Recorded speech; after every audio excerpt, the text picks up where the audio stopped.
we will schedule a one-time, big-time rally. And nakikiusap ako sa lahat ng religious organization, lahat ng nagmamahal sa ating bansa, lahat ng ayaw sa katiwalian, graft and corruption.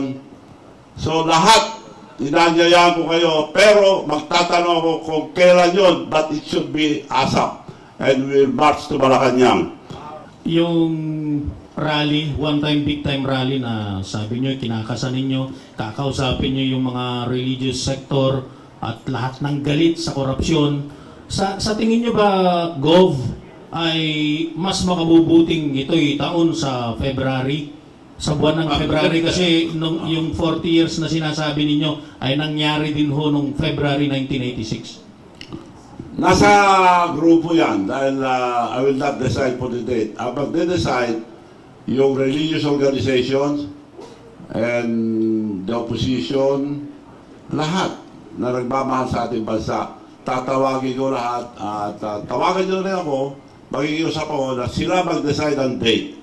I would prepare yung kabataan ang magsabi ng date para kasi dapat kasama ang kabataan dito dahil ninakaw na ang future ng kabataan.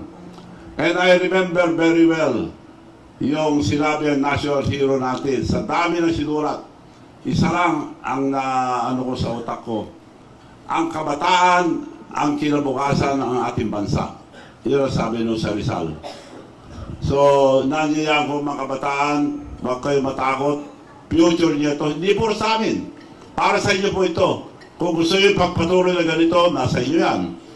Pero kung ayaw nyo, tumayo kayo, huwag kayo matakot dahil future nyo ito.